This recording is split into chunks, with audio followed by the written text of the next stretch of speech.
Makanan Arab merupakan salah satu kegemaran sebagian besar masyarakat Indonesia. Cita rasa dari kekayaan rempah-rempahnya begitu menggugah selera.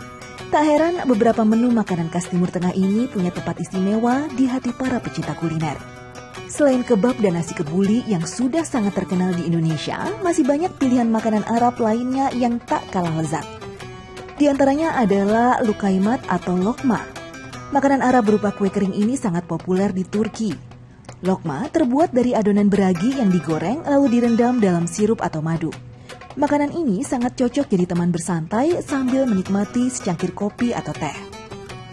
Makanan Arab lain yang sangat digemari adalah tabbouleh yang dikenal sebagai saladnya orang Arab. Hidangan ini memadukan antara peterseli, daun mint, bawang, bulgur, daun bawang, dan tomat. Selanjutnya diberi penyedap rasa berupa minyak zaitun, perasan lemon, dan garam. Makanan Arab selanjutnya yang tak kalah lezat adalah mutabak yang sekilas mirip martabak khas Nusantara. Makanan Arab yang satu ini dibuat dari kue dadar isi atau roti goreng. Dan sesuai dengan namanya, mutabak secara bahasa artinya dilipat. Tak beda jauh dengan martabak, menu ini berisi telur dicampur dengan daun bawang dan daging cincang, lalu dilipat, digoreng, dan dipotong persegi. Kemudian makanan Arab lain yang paling diburu oleh para pecinta kuliner adalah halloumi grill. Halloumi grill terbuat dari keju yang diasamkan berbahan dasar utama susu domba atau kambing atau campuran dari keduanya. Lalu dipotong menjadi lembaran tebal dan dipanggang. Makanan khas Arab selanjutnya yang patut dicoba adalah manakis, yakni merupakan pizza ala negeri Arab yang berbentuk roti bundar dan ditaburi keju, daging giling, serta sayuran pada bagian atasnya. Biasanya manakis disajikan untuk menu sarapan atau makan siang. Tadi kan kita udah jalan-jalan tuh dari lantai 1, lantai 2, sampai sekarang saya udah ada di lantai 5. Kalau di sini itu emang pilihan makanan, tempat makannya tuh beraneka ragam. Misal saya kasih contoh, mau makan bareng sama keluarga. Nih, ada meja panjang yang bisa dinikmati untuk 9-10 orang.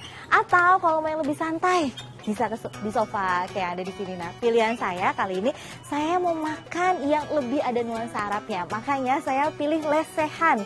Lesehannya kalau di sini nggak mungkin, karena udah keisi sama keluarga, saya mau di pojok aja. Yuk.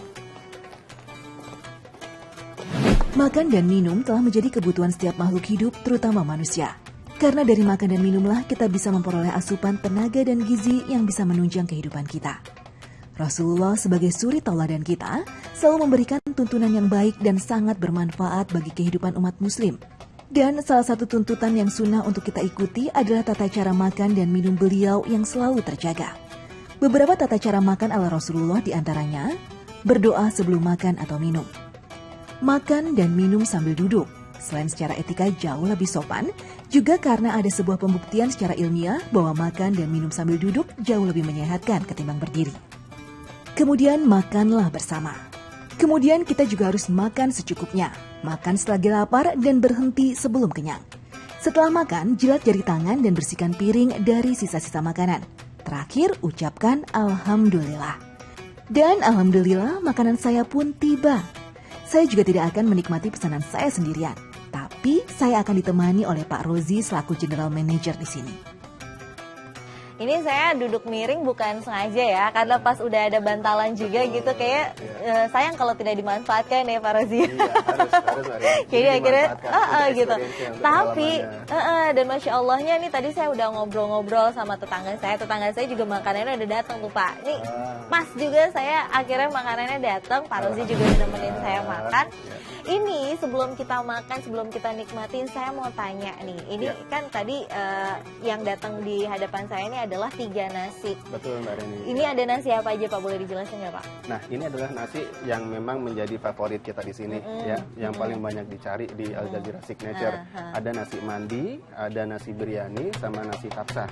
Oke. Nah, yang sebelah sini ini ada sedikit perbedaan kan, yang di sebelah sini. Itu dia yang mau saya tanyain gitu. Sebagai orang awam gitu, kalau saya ngomongin tentang masakan Arab, yang paling terkenal itu kan sebenarnya ya udah nasi biryani. Semua nasi jadi semuanya nasi biryani aja gitu nasi biryani. Banyak orang nasi biryani padahal yang di sini bukan hanya biryani. Gitu kan. Padahal ada nasi kapsa dan ada nasi mandi. Iya. Kalau dari segi tampilan yang paling terlihat yang membedakan apa Pak? Yang dari sisi tampilan ada yang lebih arah masaknya ke kunyit-kunyitan di sini. Ada nasi kapsa. Oh, Ya, ada kapsa. kapsa. Oke. Kemudian ada yang ada apa namanya bintik merah-merah dan segala satunya itu nasi biryani. Oke. Terus kemudian ini adalah nasi mandi yang sebelah sini. Oke. Jadi lebih sedikit terang itu nasi mandi. Karena dari sisi pemasakannya nasi mandi itu yang paling banyak bisa disukai di sini sebenarnya. Oh, gitu. Karena proses pemasakannya dia menggunakan lemak kambing. Jadi prosesnya benar-benar gurih yang benar-benar bisa kita rasakan bahwasanya masakan ini nasi mandi itu bisa diterima di lidah kita. Ya nasi mandi ini. Oke. Jadi sebenarnya sejujurnya tadi juga saya udah ngobrol nih sama pengunjung di sini dan mereka tuh juga merekomendasikan nasi mandi sama saya. Itu tuh dia. kan, Terus tiba-tiba Pak bener Rozi kan? ngebahas juga tentang nasi mandi di sini. Betul. Yang bikin saya penasaran lagi ini kalau menurut pengunjung yang tadi udah saya tanya gitu. Ya. Kambing di sini itu empuknya tuh luar biasa. Saya belum cobain. Jadi kita ngobrol dulu nih. Betul. Ini kenapa bisa seempuk itu? Proses masaknya beda atau gimana? Proses masaknya terus terang beda lah untuk Oke. bisa membedakan dari kenapa sampai bisa seempuk itu. Yang pertama bahan dasarnya, gitu Mbak Leni. Bahan Ini kambing dasarnya muda? Kambing muda. Oke. Harus kambing muda yang dipilih. Ah. Jadi dari seukuran kambing muda itu dalam satu karkasnya itu paling tidak maksimal itu adalah 9-10 kilo itu yang memang harus menjadi standar kriteria kita. Oke. Kita harus pilih dari bahan dasarnya. Nah, ketika bahan dasarnya dapat, proses pemasakannya dengan marinasi yang sangat lumayan lama, terus kemudian proses pemasakannya pun tidak proses masak dengan seketika. Nah, itu kan nanti akan beda hasilnya. Oke. Jadi baru kita masak slow cooking kalau bisa kita bilang. Itu terus menerus sampai dia matang dengan sempurna. Baru setelah itu baru kita nyatakan itu Masya masak. Allah. Menu di restoran Al Jazeera Signature ini beragam, mulai dari menu hidangan pembuka khas Timur Tengah seperti salad, sup atau pasta, hidangan utama, dan juga minuman. Menu yang paling banyak dipesan adalah hidangan utamanya, yakni rus biryani dan rus mandi. Kedua menu tersebut bisa disesuaikan porsinya, yakni bisa kecil atau besar. Mandi laham atau nasi mandi kambing juga jadi andalan. Menu ini adalah nasi bercita rasa gurih dan asam, dibuat dengan 7 macam rempah dengan buah tomat yang membuat segar.